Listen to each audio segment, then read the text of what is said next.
Hey everybody, how are you guys doing today? AMC Bigums here. Hope everybody's having a good day. So this video is going to be about AMC, some new rules that are coming into place that I think are going to be the game changers here, you guys. This should change a lot in the market. This should move this squeeze going, start to move it forward here. These are some big updates that are coming forward. So without further ado, let's just get right into the video. Sorry I had to record it this way. My dog destroyed my headphones. So I'll have new headphones, everybody that hates my microphone, starting tomorrow. So that's good news at least. But let's get into this stuff here. I'm actually very excited about this stuff. So let's get into this. First thing I actually want to talk about real quick is going to be AMC fundamentally. As you guys can see, we're at $929 million box office domestically. This does not count Sunday night. So this will be way closer to $1 billion, if not at $1 billion or over it. Batman is killing it. If it's not over $1 billion by tomorrow when we wake up, it'll be over it by Monday night. So no big here, but as you guys can see, we are destroying it compared to last year. And there's another movie coming out that I think will definitely help out in this Q1. But one of the things I want to show you guys is this Batman. So as you guys can see, the Batman top locations, you got AMC is number 1, 2, 3, 5, 7, 8, 9, and 10. We're 8 out of the top 10 locations. As you guys remember, too, in the Q1 or Q4 earnings, Adam Aaron was saying merchandise that AMC sells more merchandise than any other theater, and they were killing it. And there was a lot of people saying that they weren't able to get those popcorn tins that are shaped like the Batman helmet. So, like I said, they're killing it right now. AMC also the top IMAX location. AMC is number 2, number 3, number 4, and number 5. They're real close to number 1, but we didn't quite get there, but still having 4 out of 5 in the top IMAX locations as well. Like I said, guys, they've been closing a lot of really bad theaters, underperforming theaters, and they've updated to a lot of high-performing theaters. So AMC, like I said, they're doing nothing but big things. Adam Aaron says box office is going to nearly double in 2022 compared to 2021. As you guys can see, we're already way more than on pace to do that. That we should end this quarter at about 1.4, 1.5. Next quarter should be massive. It should be massive. They will kill it next quarter. Let's go ahead and look at some movies here real quick coming out next quarter. The one that still should help out this one a little bit is going to be The Lost City with Sandra Bullock, Channing Tatum, Brad Pitt. That might get a little bit more here, but right after that, we got The Morbius should do all right. This is a Harry Potter movie. That should kill it. You got, let's see here, Doctor Strange should kill it. Legally Blonde 3, the ladies love that movie. Bob Burger isn't going to kill it, but it should do some decent numbers. People like that show. You got Top Gun, that should kill it. You got Jurassic Park, that should kill it. You got Lightyear, the Buzz Lightyear, that should kill it with the little kids. They love Toy Story. So, like I said, nothing but great things going forward right now with AMC fundamentally. There's no reason they should ask for dilution in any way, shape, or form. They should have over $2 billion in the bank saved up after this Q1 here. Popcorn's coming up. Like I said, guys, nothing but good things for AMC.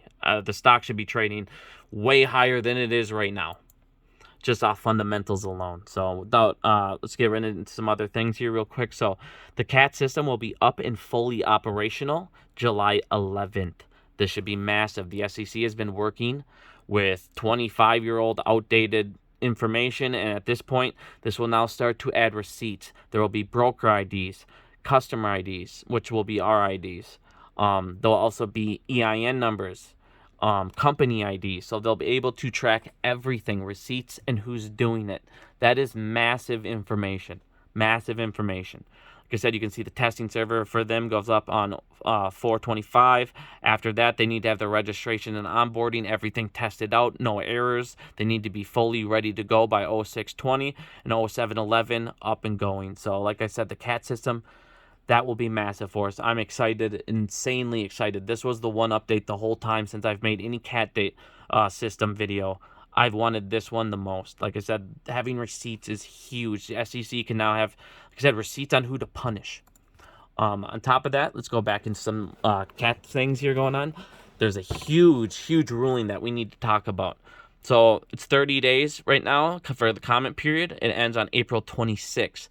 Everybody, go make sure you let everyone know about this rule. We really want this one passed. We really want this one passed. We'll get into Gary Gensler's opinion on it after, but this rule is our massive one. This one's going to give us data about large short positions and make it available to the public. What this is going to do, it would require institutional managers exercising investment discretion over short positions meeting specific thresholds to report on proposed form show information relating to end-of-month short positions.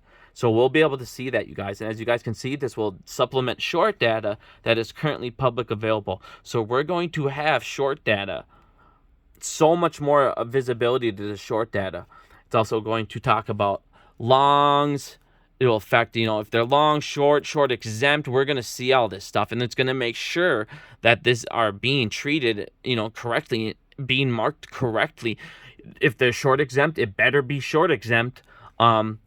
It's going to help them oversee things that they don't have access to. So I want to go ahead and talk about what Gary Gensler says, because what he says is, like I said, it's massive to everybody. So what this is going to do is give out data about large short positions available to the public, and it will further make daily short sale activity data available to the public. This would also supplement short interest data that is currently available, providing the public and market participants with more visibility. Additionally, the SEC would collect more granular data from large short sellers. The proposal would require market participants that carry large short positions in equity securities to report those positions and relate short sale activities to commission on a monthly basis. So it's going to give them so much more oversight, you guys. It's not even funny. Like I said, this is a massive proposal, and we really want this one to go ahead and get passed here. We'll also talk about Rule 10C down here, which is going to be about security lendings. So this is going to be about people who are going to be lending them out.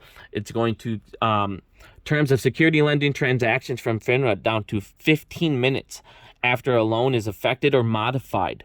And FINRA would need to make the information publicly available as soon as practicable, which, classic. We'll have to make sure that this is one of the things we need to comment on is on the 10.1c, and comments for this is due on April 1st. So make sure that you guys get your comments in on 10.1c. We need to make sure that that term is, specific. We need to make sure that it's like, all right, in a couple days, if you get it in 15 minutes, you should be able to report it and show it to us shortly after. It shouldn't take days. So we need to make sure that that is defined. But what that's going to do is, you guys can see here, it's going to start tracking a lot of things that they're not currently tracking. This is also going to affect banks. It's going to give the SEC right now data that they don't have. So like I said, this 10.1c is going to be a massive one as well. These rules are coming, they're proposed, they're comment periods right now, so they should be going into effect here rather shortly. We got to make sure they get passed. They're huge, you guys. These could be the ones that could actually, like I said, push this squeeze going forward. So make sure you all get on there, and make sure you guys all comment on 10.1c, and make sure that you guys say that you want this one right here as well.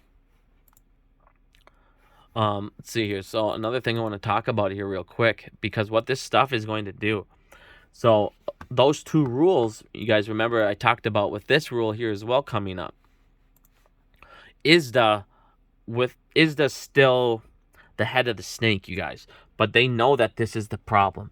So like I said, they're starting to now, because of the treasury market is being shorted, which I'll show you guys, they're having failure to deliver on treasury bonds. It's like I said, it's just insane.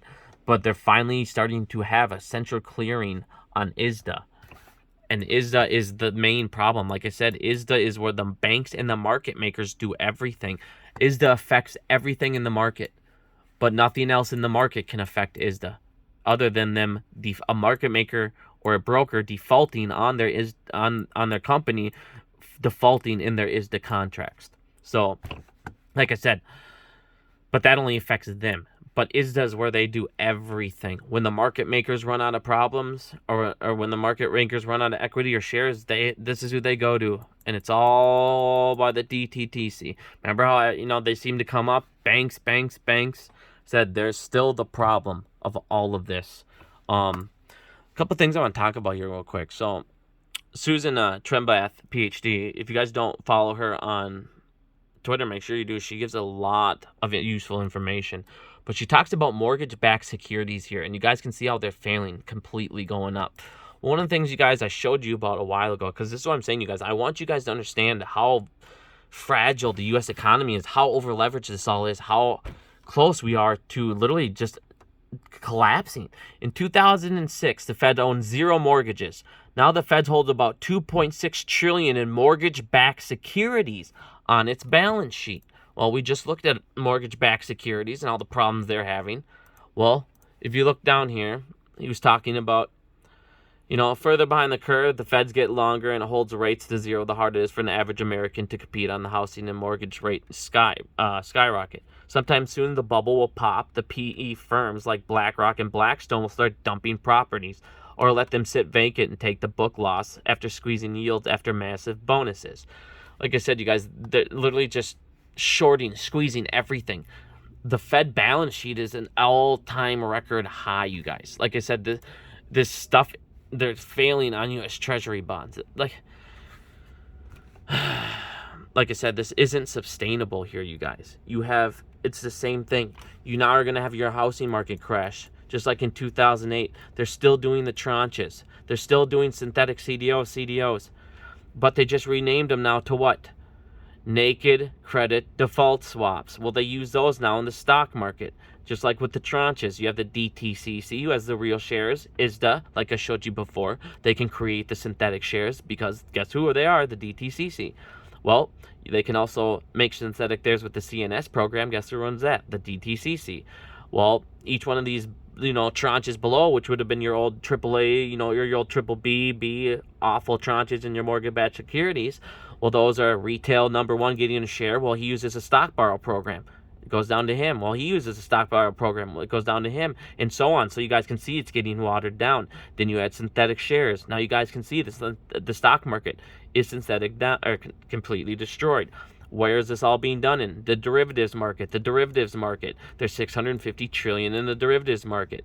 You got the treasury market being shorted, as we just saw. All this is being done, again, in the derivatives market. The derivatives market, they're doing this all in the ISDA, all in the derivatives market. Right now, very, very soon, you're going to see the Federal Reserve. You guys are going to hear the words SDR.